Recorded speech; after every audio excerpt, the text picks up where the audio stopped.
Rubber গাছের cancer. আজকে আলোচনা করব এই বিষয় নিয়ে। রাবার চাষ সম্পর্কিত বিষয়ে ভিডিও পেতে আমার এই অবসর বিনোদন ব্লগ ইউটিউব চ্যানেলটি সাবস্ক্রাইব করে অল নোটিফিকেশান অন করে রাখবেন, যাহাতে করে আমি পরবর্তী সময়ে যখন রাবার চাষের উপর ভিডিও তুলে ধরব সর্বপ্রথম যেন আপনার কাছে চলে যায়। ফেসবুক থেকে দেখে থাকলে ভিডিওটি অন্যান্য বন্ধুবান্ধবের কাছে একটু শেয়ার করে দেবেন, যাতে করে সকলের উপকারে আসে। রাবার গাছের ক্যান্সার, এই কথাটি রাবার চাষিদের কাছে প্রচলন থাকলেও মানুষের ক্যান্সারের মতন রাবার গাছের ক্যান্সার হয় না। রাবার গাছের ক্যান্সার বলতে বোঝানো হয় বাকলের গুরুতর ক্ষতি কিংবা সংক্রমণকে। আমি যে এখানে দাঁড়িয়ে আছি, এই রাবার গাছটির বাকল সংক্রমিত হয়েছে, অর্থাৎ ছত্রাক দ্বারা সংক্রমিত হয়েছে। হ্যাঁ, আপনারা সেটা দেখতেই পাচ্ছেন।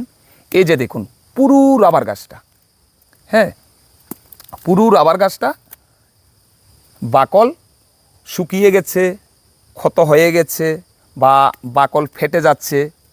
হ্যাঁ, এই যে ল্যাটেক্স বেরিয়ে এসে এই যে শুকিয়ে গেছে, হ্যাঁ সেটা আপনারা দেখতেই পাচ্ছেন।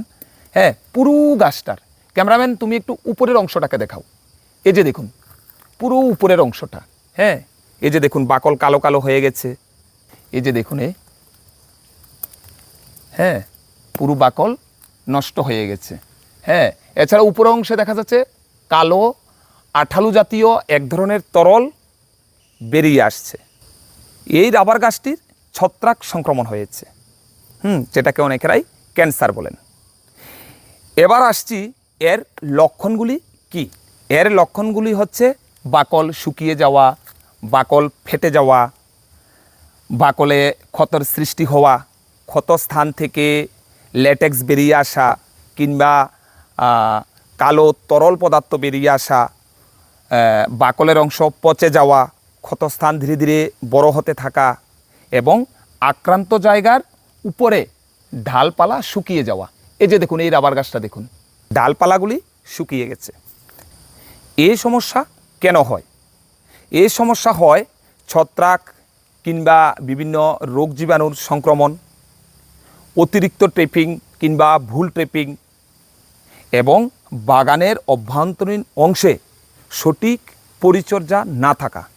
এই কারণেই কিন্তু এই রাবার গাছগুলি ছত্রাক দ্বারা সংক্রমিত হয়। এবার আসছি প্রতিকারমূলক ব্যবস্থা হিসাবে কি গ্রহণ করা যেতে পারে। প্রথমে আক্রান্ত রাবার গাছকে ট্রেপিং থেকে বিরত রাখুন, বাগানের আগাছা পরিষ্কার করুন এবং নিয়মিত সুষম সার প্রয়োগ করুন।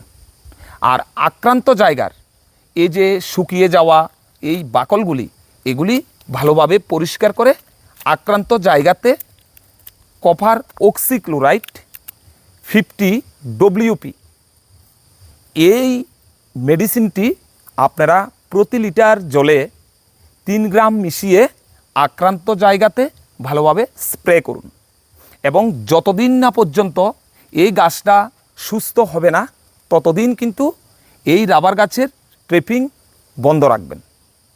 তো আজ এ পর্যন্ত, সবাই ভালো থাকবেন, সুস্থ থাকবেন, শুভকামনা রইল।